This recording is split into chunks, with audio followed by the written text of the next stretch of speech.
Audio Jungle.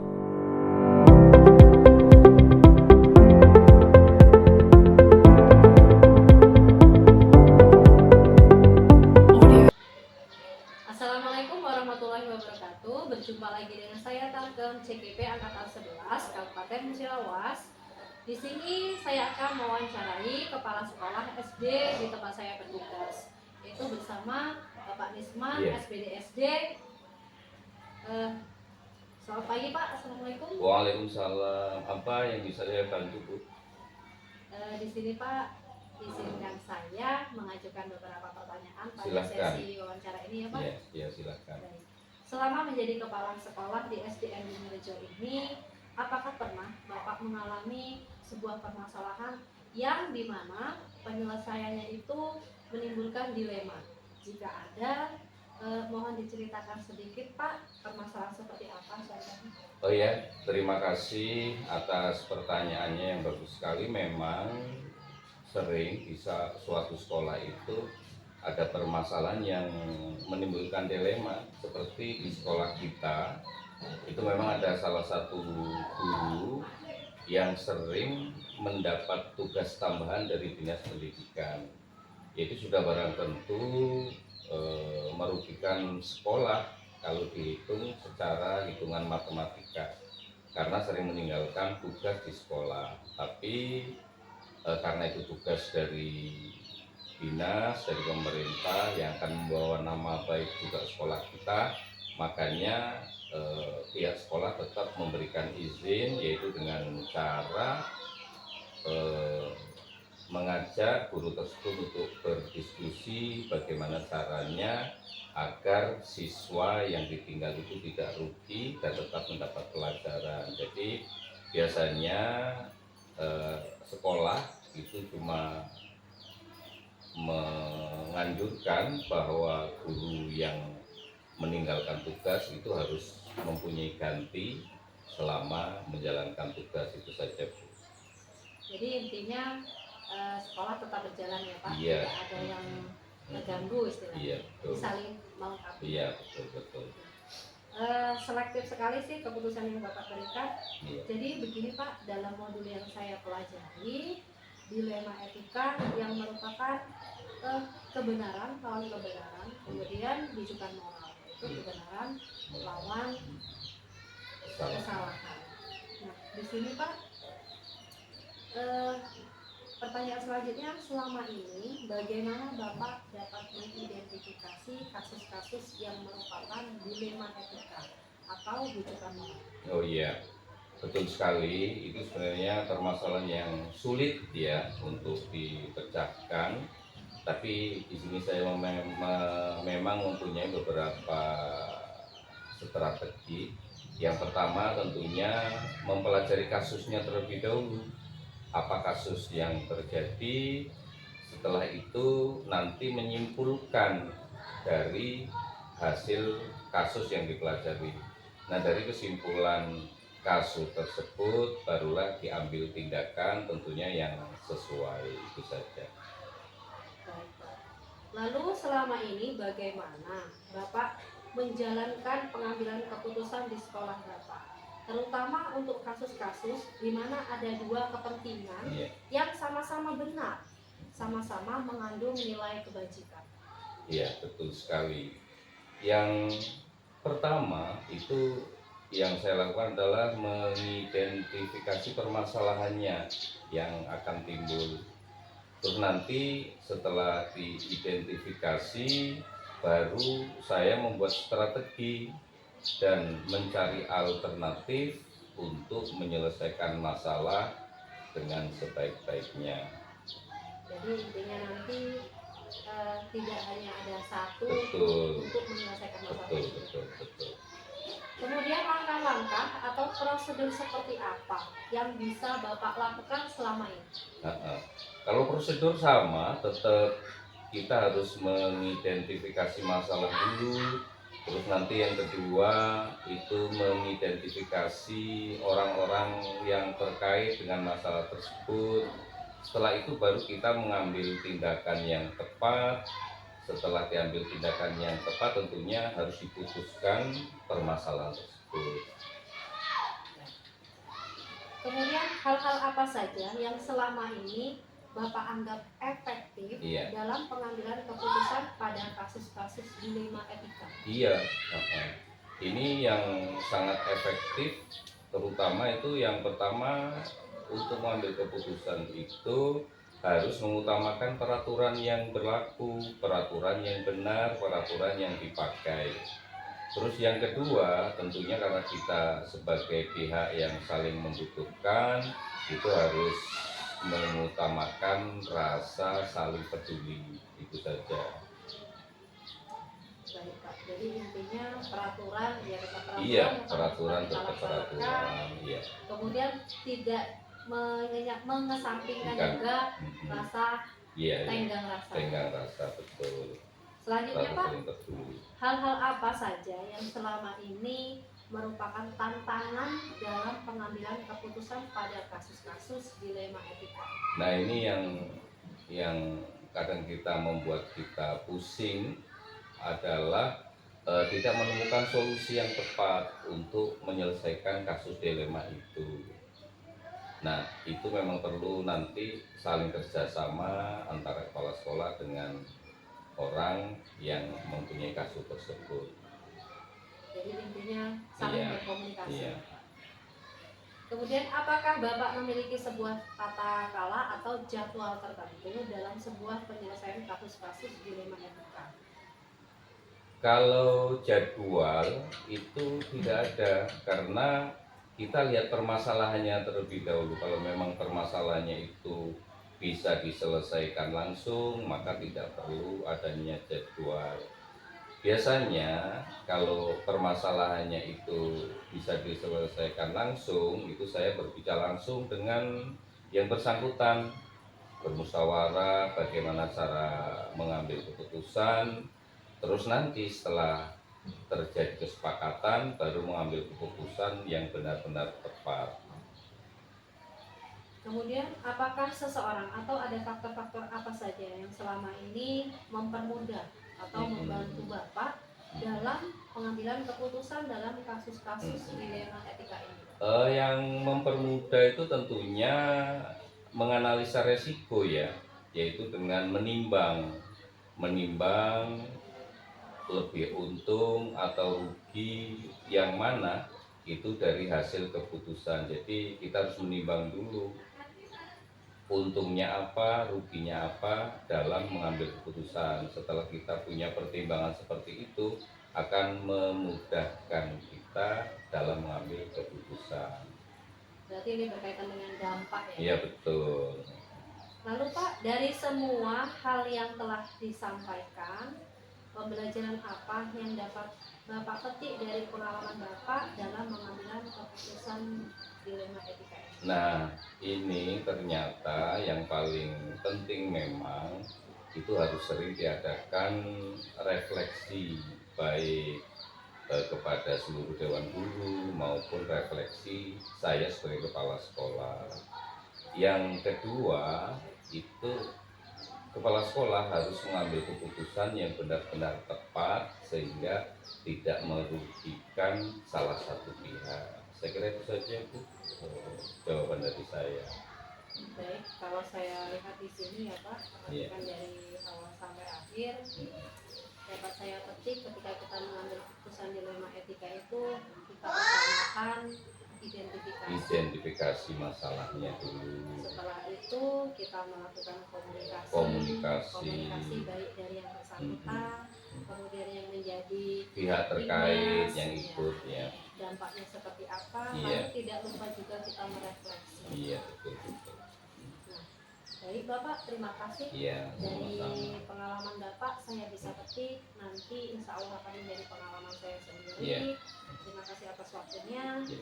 Dan mungkin hanya ini Pak yang Iya. bisa kita saling tanya jawab untuk Iya. sesi ini. Saya akhiri. Wassalamualaikum warahmatullahi wabarakatuh. Waalaikumsalam warahmatullahi wabarakatuh. Assalamualaikum warahmatullahi wabarakatuh. Berjumpa lagi dengan saya Tarkem CGP Angkatan 11 Kabupaten Musirawas, Provinsi Sumatera Selatan.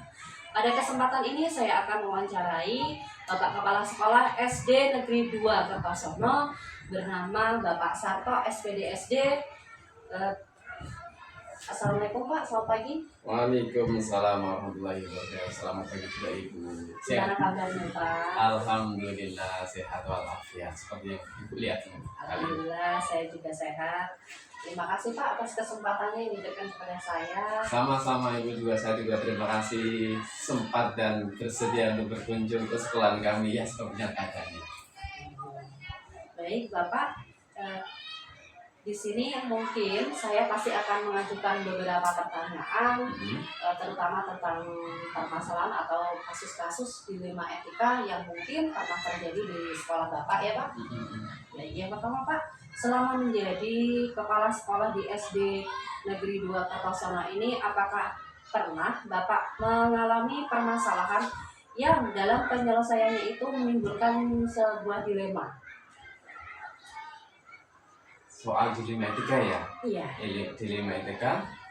Kira-kira seperti apa Oh iya, masalahnya? Oke. Terima kasih, ini pertanyaan yang harus berpikir flashback kembali yang sudah pernah saya alami Ibu.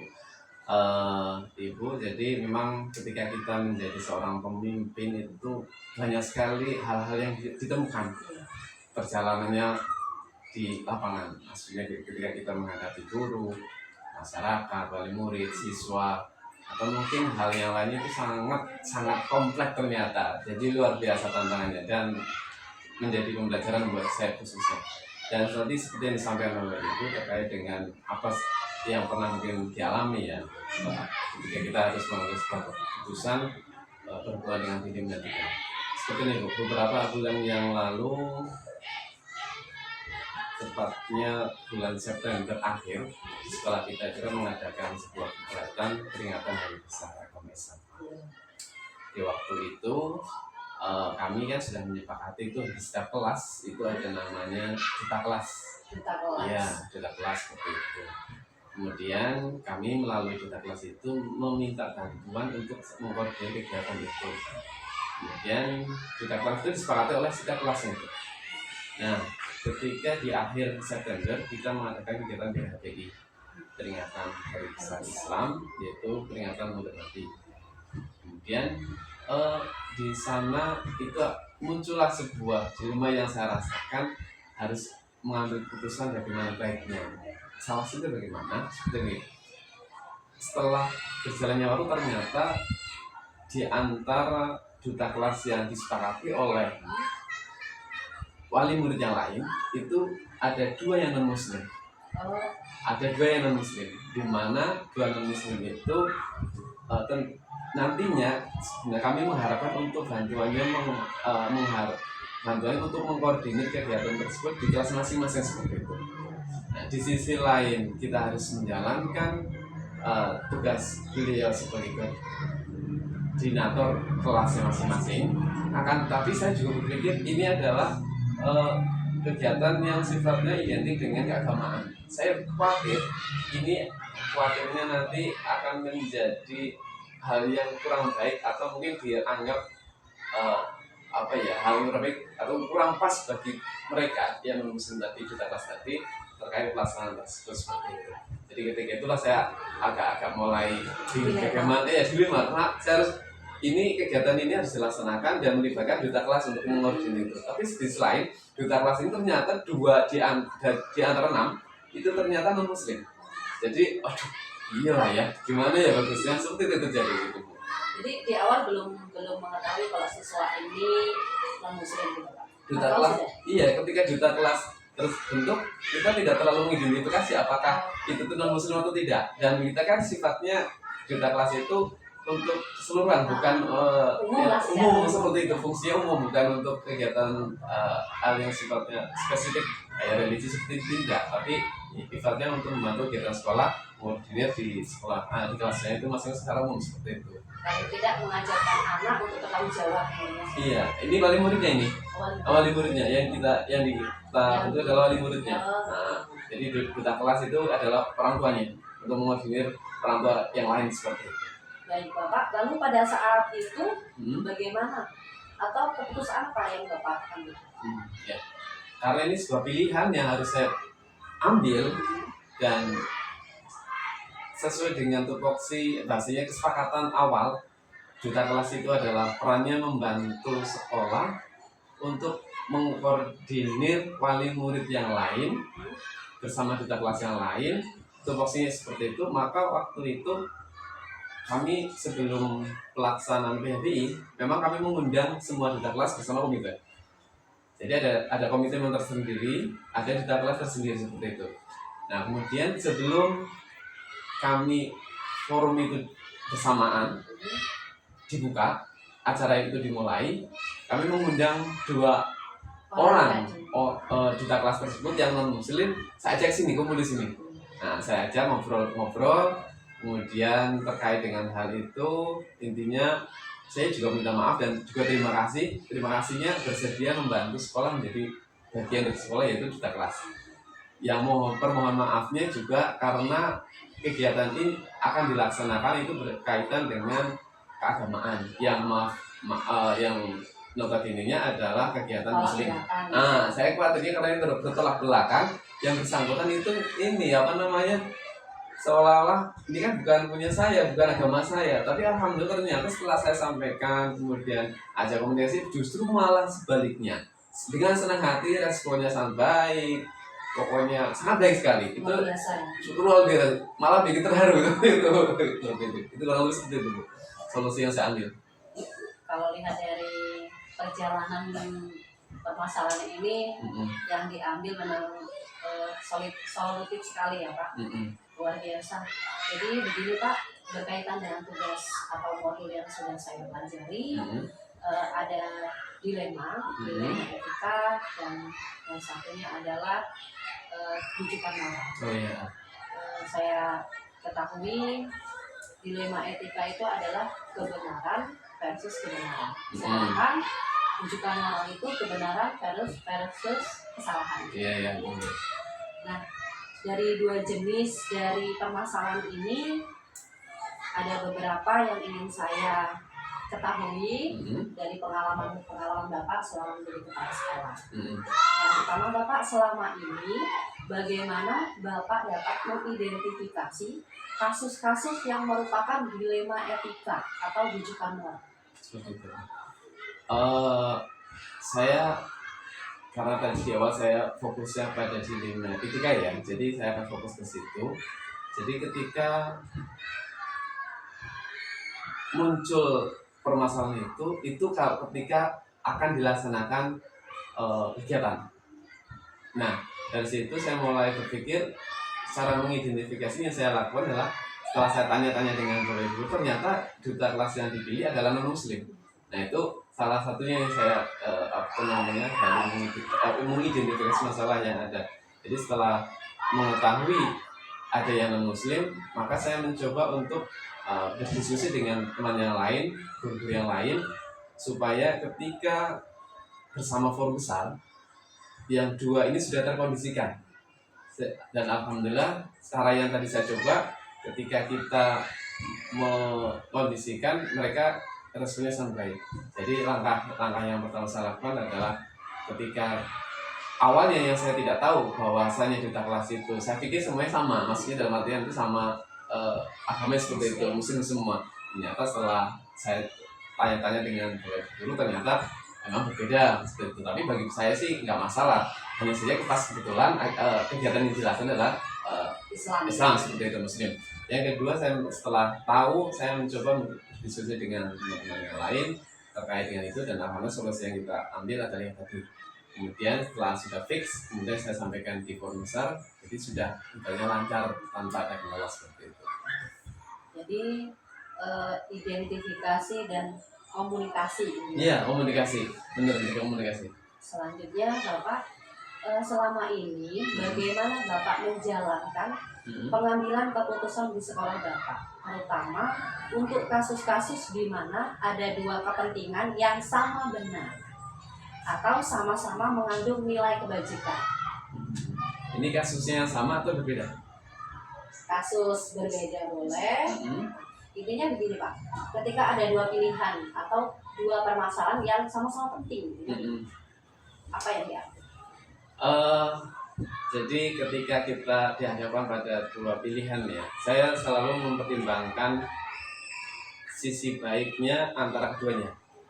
Sisi baiknya antara keduanya, yang pertama kepentingan yang pertama dengan kepentingan yang kedua, itu sisi baiknya lebih banyak yang mana? Dominan yang mana? Kemudian melihat kelemahan atau kekurangan atau mungkin dampak yang kurang baiknya keduanya bagaimana? Yang berikutnya untuk menentukan itu semua yang saya lakukan adalah biasanya adalah saya ngobrol beberapa orang guru yang saya anggap memang punya pengalaman. Kalau sudah sudah saya ajak ngobrol beberapa teman guru yang saya anggap memang punya pengalaman, habis itu saya bawa ke forum guru. Nah, habis itu kalau sudah memang menjadi sebuah kesepakatan, itulah yang saya jalankan. Itulah yang saya ambil untuk menjadi sebuah kebijakan yang ataupun keputusan yang saya ambil. Memang lebih seperti itu. Luar biasa sih Pak, menjadi pengalaman untuk saya. Selanjutnya, masih belajar juga nih Bu. Selanjutnya langkah-langkah atau prosedur seperti apa yang bisa Bapak lakukan selama ini? Prosedurnya ya. Ya. Jadi kalau berkaitan dengan prosedur ini mungkin ada kaitannya dengan apa yang tadi saya sampaikan ya Bapak Ibu ya. Yang pertama tentu kita tetap mempertimbangkan dampak-dampak dari keputusan apa yang kita ambil. Dampak biasanya itu ya adalah yang kita pikirkan adalah bahasanya dampak terburuk dari kedua keputusan itu. Misalkan kita ambil keputusan yang ini, kita dampaknya banyaklah yang mana seperti itu. Itu yang paling begini yang saya ambil. Jadi secara prosedur ini secara prosedural artinya harus langkah 1, 2, 3 seperti itu. Saya kira tidak terlalu tidak terlalu mendetail seperti itu. Tapi yang paling dominan yang saya dampak buruk. Iya, dampak buruk. Jadi ketika mengambil sebuah keputusan adalah memikirkan ketika saya ambil sebuah keputusan A misalkan, keputusan A itu dampaknya bagaimana. Tapi ada kalanya memang keputusan itu ya namanya manusia ya, sebuah pimpinan itu kadang-kadang ketika kita ambil pasti adalah kontroversi antara keputusan yang kita ambil tapi saya berpikir dan ada motivasi dari rekan guru ketika memang itu sebuah kebenaran, meskipun itu mungkin konsekuensinya adalah kita ada sesuatu yang mungkin kurang berkenan dari teman-teman mungkin, tapi perlu disampaikan, perlu diluruskan. Dan itu jadi konsekuensi ketika kita mengambil sebuah kebijakan. Jadi secara prosedur saya kira memang tidak terlalu menjadi terlalu detail ya seperti itu. Tapi setidaknya ada jalan salah satu untuk mempertimbangkan dampak dari keputusan apa yang kita ambil. Nah, yang keduanya tadi saya kalau biasanya saya ambil adalah mencoba mengkomunikasikan dengan rekan-rekan sejawat yang saya anggap itu memang punya pengalaman lebih daripada saya seperti itu. Baik Bapak, selanjutnya hal-hal apa saja yang selama ini Bapak anggap efektif dalam pengambilan keputusan pada kasus-kasus dilema etika? Yang paling efektif menurut saya adalah komunikasi. Ya, karena komunikasi, dan itu pun komunikasi yang memang dari hati. Maksudnya seperti ini, tidak mengutamakan ego kita, tidak mengutamakan keinginan pribadi kita. Dan kita upayakan memang meskipun ya kalau manusia maha adil, saya kira memang bukan milik manusia, miliknya Tuhan. Tapi setidaknya ketika kita mengambil sebuah kebijakan, yang pertama itu memang secara aturan yang benar. Yang kedua, kebenaran itu kadang-kadang tidak selamanya dianggap benar oleh beberapa yang lain sebagian seperti itu. Tapi setidaknya itu menjadi acuan ketika kita sudah mengambil kebijakan seperti itu. Betul, komunikasi. Kebenaran terkadang ada pro dan kontra. Benar sekali. Itu pro kontra itu tadi tidak selamanya benar itu dianggap benar oleh yang lain seperti itu. Meskipun kadang-kadang memang harus diproses. Baik Pak. Kemudian hal-hal apa saja yang selama ini merupakan tantangan dalam pengambilan keputusan pada kasus-kasus dilema etika? Tantangan. Ini tantangan yang paling sulit bagi saya yang selama ini seperti ini Bu. Kalau kita mau mengambil keputusan berkaitan dengan program sekolah, yang lain-lain, bagi saya masih agak ringan lah. Maksudnya bukan ringan, tapi masih mudah-mudahan masih terjangkau. Tapi kalau berhubungan dengan perasaan, nah ini yang nggak berat, karena perasaan manusia itu susah untuk diukur, kedalamannya susah diukur, apa ya rasanya seperti itu. Jadi terkait dengan itu tantangannya adalah bagaimana bisa memahami satu-satunya karakter warga sekolah, misalkan guru, misalkan ada wilayah misalkan rayakan di sekolah seperti itu, misalkan masyarakat, itu adalah yang paling tantangan yang saya hadapi. Bagaimana saya harus memahami karakter guru ataupun keinginan guru ataupun apa yang sebenarnya dipikirkan oleh guru seperti itu. Itu yang menjadi tantangan saya adalah bagaimana sih memahami keinginan ataupun perasaan guru yang sebenarnya seperti itu. Mungkin maaf ya, kita bukan sosok, meskipun secara fisik mungkin oke, tapi kan kita hati nggak bisa kita lihat seperti itu. Itu adalah tantangan yang terberat saya, bagaimana cara memahami karakter salah satunya. Terkadang keputusan yang diambil pada saat dimusyawarahkan mungkin sudah sudah sepakat, tapi tidak tahunya di belakang masih ada itu kadang-kadang ya, tapi kita terus selalu berpikir positif, itu kan semua itu proses seperti itu.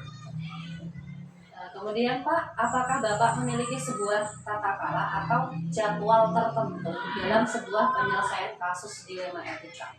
Apakah Bapak langsung menyelesaikan di tempat atau memiliki sebuah jadwal untuk menyelesaikannya? Kemudian bentuk atau prosedur seperti apa yang Bapak jalankan? Lagi-lagi kalau soal jadwal, karena ini pengambilan keputusan itu kan kadang-kadang ini ya insidental, kadang-kadang mendadak, kadang-kadang itu perlu kita ambil keputusan dengan cepat, kadang memang tidak harus segera dieksekusi seperti itu, berproses, melihat situasi dan kondisi, kira-kira apakah cepat harus selesai, kalau tidak itu jadi tidak bisa kita katakan harus terjadi. Itu menurut saya. Jadi yang pertama kita lihat persoalan yang akan kita ambil atau sebuah pilihan yang akan kita ambil. Jika memang itu sesuatu yang urgent harus kita ambil keputusan, maka kadang saya tidak maksudnya kadang-kadang nih tidak meminta pendapat yang lain, tapi kalau memang urgent itu langsung saya ambil keputusan menurut apa yang saya pahami. Kemudian yang kedua, kalau memang itu membutuhkan proses, maksudnya keputusan itu sesuatu itu tidak terlalu mendesak yang harus kita ambil keputusan atau kebijakannya, saya kadang-kadang dan yang saya lakukan adalah tidak terjebak, tapi melihat situasi dan kondisi, dan apabila ada masukan yang lain-lain kita tamu dulu, kemudian setelah kira-kira sudah kondusif harus kita sampaikan, kita ambil keputusan, itu harus kita ambil. Jadi secara terjadwal tidak ada, tapi melihat situasi dan kondisi, urgent atau tidaknya, prioritas atau tidaknya, keputusan itu diambil seperti itu. Baik, Bapak. Apakah seorang atau faktor-faktor apa yang selama ini mempermudah atau membantu Bapak dalam pengambilan keputusan dalam kasus dilema etika ini? Ya. Tentu karena dalam sebuah satuan pendidikan itu tim, dan kemudian dalam tim itu terdiri dari beberapa warga sekolah ya, misalkan guru, dan ikut guru itu kan juga pengalaman berbeda-beda. Yang pertama, saya selalu minta dengan orang yang punya pengalaman. Yang kedua, di atas kita juga kita punya pengalaman sendiri. Saya juga ketika ada sesuatu yang sangat menurut saya tidak bisa terselesaikan, saya minta pendapat dengan pengalaman sendiri. Terkadang juga saya minta pendapat dari teman-teman mitra atau sekolah yang lainnya, bagaimana sih bagi ketika kita ambil sebuah keputusan. Jadi sharing dengan yang lain itu menurut saya memang perlu dan memang itu penting, karena ibaratnya kalau cuma ambil keputusan di dalam saja kan kadang-kadang ya maaf pengalaman kita berbeda-beda. Jadi kalau misalkan dari pengawas yang memang berkompetensi lebih tinggi, pengalaman banyak, ataupun teman-teman yang lain yang punya pengalaman, tentu itu menjadi modal saya ketika mengambil sebuah keputusan seperti itu. Saling berkolaborasi. Iya, kolaborasi, nggak bisa sendirian. Itu untuk orang banyak. Baik, Bapak, mungkin ini yang terakhir ya Pak. Oh iya itu. Dari semua hal yang telah disampaikan, pembelajaran apa yang dapat Bapak petik dari pengalaman Bapak mengambil keputusan dilema etika? Ya. Pembelajaran yang dapat saya lakukan adalah yang pertama, seorang pemimpin itu harus dan diupayakan mampu memahami karakter warga sekolah, memahami apa sih yang menjadi kebutuhan dan keinginan warga sekolahnya, misalkan guru atau tenaga pendidik. Tapi ada catatan, kita tuh harus memfilter, menyaring apa sih menjadi keinginan, kebutuhan, ataupun apa ya perasaan daripada guru-guru tersebut. Karena tentu beda-beda, maksudnya apakah itu memang keinginan atau kebutuhan, saya kira itu beda. Nah, kalau memang itu kebutuhan, saya kira memang harus diprioritaskan. Tapi kalau kayak itu keinginan yang sifatnya mungkin prioritas, mungkin perlu kita pending terlebih dahulu. Kemudian, jadi yang pertama yang saya dapat ambil adalah bagaimana saya menjadi seorang pemimpin yang sekarang sudah diamankan, harus terus belajar, mempelajari satu demi satu, meskipun sudah berbulan bulan, tapi terus proses belajar itu masih terus mencoba. Tapi semua itu tentu pengalaman, waktu yang akan menjawabnya. Yang kedua, dalam sebuah tim tidak mungkin rasanya mencapai sebuah tujuan itu sendirian. Pengambilan keputusan pun tidak mungkin sendirian, meskipun ada kalanya mungkin diambil sendirian yang sifatnya urgent seperti itu. Begitulah namanya kolaborasi kita sama satu sama lain, itu sangat dibutuhkan. Jadi kita bukan serta-merta kita seorang pemimpin terus mengambil kebijakan semau kita ataupun sesuai dengan keinginan saya pribadi. Saya kira tidak seperti itu, tapi ada kalanya hal-hal yang sifatnya harus minta bantuan atau mungkin pendapat dari teman yang lain, sehingga itu menjadi cara yang harus kita ambil, yaitu kolaborasi dan komunikasi seperti itu. Baik Bapak, terima kasih dari awal sampai akhir sudah kita lakukan serangkaian tanya jawab. Mungkin bisa saya ambil sebagai pelajaran saya pribadi, Pak, bahwa menjadi seorang pemimpin itu tidaklah mudah. Benar sekali. Banyak hal-hal yang kita pertimbangkan, banyak hal-hal yang kita harus pandang. Bahkan kita memandang tidak boleh dari satu sudut pandang. Betul Dari sekali. berbagai sisi, dari berbagai belah pihak. Dan mungkin di sini saya bisa ambil ketika kita mengambil keputusan itu ada beberapa langkah. Yang pertama komunikasi, kemudian ada kolaborasi Benar juga, sekali. kemudian belajar dari pengalaman orang lain. Iya, itu penting juga. Kemudian mengutamakan kepentingan bersama. Iya, betul. Kemudian sharing tentunya. Iya. Sharing ini bisa dari berbagai kalangan. Benar. Bahkan kita juga harus melibatkan wali. Ya. Iya, paling itu juga penting untuk bisa ambil informasi, menggali informasi itu. Lalu sebagai pembelajaran juga kita harus mempertimbangkan, harus bisa membedakan antara kebutuhan dan keinginan. Betul. Luar biasa sih Pak. Pengalaman hari ini luar biasa. Saya pun sangat senang ya, satu bisa komunikasi langsung dengan calon penggerak yang tentunya punya kompetensi luar biasa, punya peran dan nilai yang sangat luar biasa. Mudah-mudahan saya pun banyak belajar dari apa yang itu tanyakan lah, sehingga saya harus menggali apa yang seharusnya saya lakukan, dan beberapa sudah saya lakukan, meskipun mungkin tentu tidak sesempurna yang menjadi angan-angan sebelumnya, tapi tentu ada tantangan yang tadi sudah saya sampaikan seperti itu. Terima kasih sekali, ini luar biasa kunjungan dan lainnya. Dan mohon maaf nih kalau barangkali sambutan dan mungkin yang lainnya kurang berkenan, mohon dimaafkan. Mewakili keluarga besar SDN Dr. Susono untuk dimaklumi dan dimaafkan.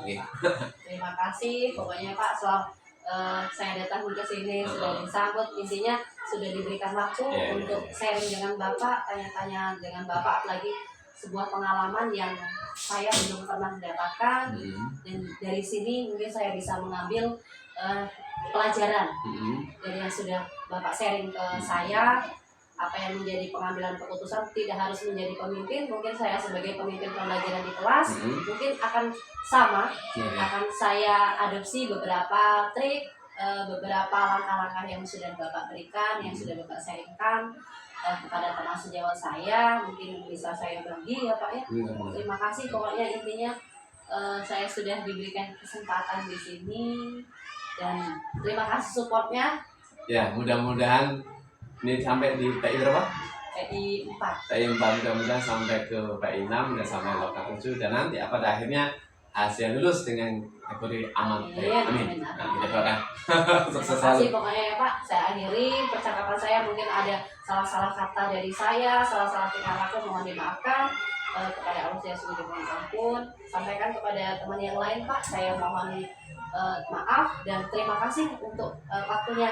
Sama-sama, kami juga mohon maaf barangkali yang saya sampaikan tidak sesuai dengan ekspektasi atau tidak sesuai dengan harapan Ibu.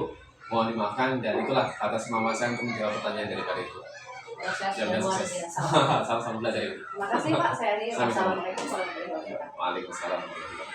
Baik, di sini saya sudah melakukan wawancara dengan Bapak Sarto, SPDSD, sebagai Kepala Sekolah SD Negeri 2 Kertosono, dan saya akhiri.